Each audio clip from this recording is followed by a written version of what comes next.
पाकिस्तान की कुछ internal politics हम डिस्कस करते हैं। मलिक साहब से स्टार्ट करते हैं। मलिक साहब, ज़रदारी साहब एक हफ़्ते के लिए लाहौर थे, इसके पीछे क्या ख़बर है? देखिए जी, ज़रदारी साहब जो हैं उनकी जो स्ट्रेटजी ये थी कि पीटीआई जो है वो कम से कम पंजाब की हद तक बिल्कुल ख़त्म हो चुकी है। अब उनको ये पता चला था कि जब तक हम यहाँ पंजाब से कोई 20-25 सीटें हमें नहीं मिलती, हम किसी सूरत सर्वाइव नहीं कर सकते। तो उनका ये ख्याल था, माहिरीन ने बताया कि इस वक्त स्पेस खाली हो रही है, पीटीआई से लोग जो है ख़ास तौर पर जहांगीर तरीन ग्रुप जो है वो पीटीआई से मुनर्रफ है, और ये यकीनी बात है कि जहांगीर तरीन ग्रुप को पीटीआई आइंदा अपनी टिकट नहीं देगी। तो ये स्पेस खाली होती देख कर तो ज़रदारी साहब जो है ना वो यहाँ लाहौर में आकर तकरीबन 7-8 दिन उन्होंने क़याम किया, मुख्तलिफ़ लोगों से मुलाकातें की, मुख्तलिफ मतलब के चीज़ों के ऊपर उन्होंने फोकस किया, और जहांगीर तरीन के जो ग्रुप के लोग हैं उनसे डायरेक्ट सबसे पहले उन्होंने उनसे अपना उनको कॉल किया और उनको बुलाया कि आप आएँ।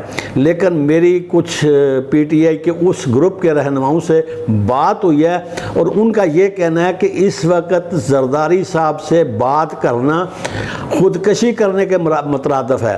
हम किसी सूरत भी पीपल्स पार्टी में नहीं जाएंगे।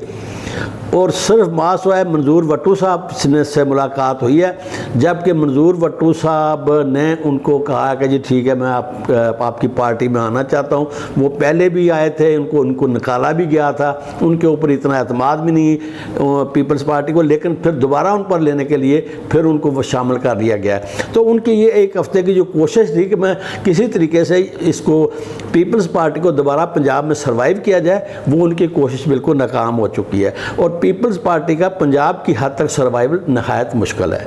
तारिक साहब, आपको कैसे नज़र आ रहा है पीपल्स पार्टी की रिवाइवल पंजाब में मुमकिन है? आपको क्या लगता है? जी, मैं समझता हूँ कि जो गवर्नमेंट है, सूबाई हो या कौमी हो, जो भी हो, उसके लिए इलेक्टिबल उनका होना ज़रूरी है, और पीपल्स पार्टी में जो इलेक्टिबल्स हैं उनका फुकदान है। और वो कोशिश उनकी जो ज़रदारी साहब की थी, क्योंकि वो लास्ट टाइम उन्होंने 5 साल गवर्नमेंट में थे, तो जो ज़रदारी साहब तो वो पीपल्स पार्टी को ख़त्म करने वालों में शामिल है, वो बनाने वालों में शामिल ही नहीं है। तो जो भुट्टो का नाम लेके उन्होंने कुछ 5 साल निकाले हैं, वो ज़रदारी ने उनके वो भी ख़त्म कर दिए।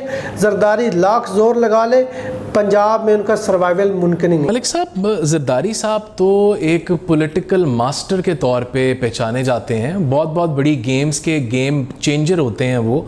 पंजाब में कम बैक क्यों नहीं कर पा रही पीपल्स पार्टी? जी, बेशक आपने दुरुस्त कहा कि ज़रदारी साहब जो है ना वो बहुत गेम चेंजर हैं। जैसे कि वो मुल्तान वाले वो हाशमी साहब हैं, उन्होंने कहा था कि ज़रदारी को समझने के लिए सियासत में PhD करनी पड़ेगी, फिर ज़रदारी को समझा जाएगा। बहुत बड़े मतलब गेम चेंजर हैं, बड़े वो ज़ीरक सियासतदान हैं, इसमें कोई शक नहीं है। पंजाब में क्यों इस तरह? लेकिन असल में उनके पास ये फार्मूला था ना, फार्मूला ये था कि अब पंजाब में जो है ना पीटीआई के जो फ्लॉप होने की वजह से यहाँ पर स्पेस निकल रही है, लिहाजा इस स्पेस से मैं फ़ायदा उठाऊँ।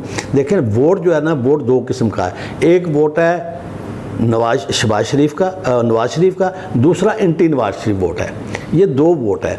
वो जो पीटीआई को वोट जो किया है ना, वो एंटी नवाज शरीफ वोट गया है, तो एंटी नवाज शरीफ वोट वापस रिवर्स हो रहा है। इसलिए वो चाहते थे कि हम अपनी यहाँ पर सर्वाइवल हमारी बनती है और हम यहाँ एडजस्ट हो सकते हैं, लेकिन वो ऐसा हुआ नहीं है।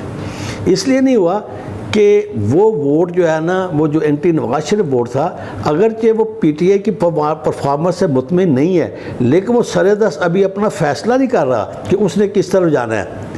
उसने पीटीआई में रहना है या दोबारा वो नून में चला जाता है या किसी और जमात में चला जाता है। यहाँ पर टीएलपी जो है ना वो भी एक बहुत बड़ा वोट ले रही है। मैं टीएलपी का नाम लेने लगा था। हाँ जी, ये भी बहुत बड़ा वोट ले रही है। वो जो मायूस होकर वोट है, हो सकता है वो टीएलपी की तरफ चला जाए। और पीपल पार्टी के बारे में लोगों का तासर ये है कि ये ना कभी डिलीवर कर सके हैं, ना इन्होंने करना है। वो जो इनका 10% और लूट मार के जो इल्ज़ामात हैं वो अभी मतलब कि ख़त्म नहीं हो रहे, तो इसलिए यहाँ पर उनकी सर्वाइवल बहुत मुश्किल है।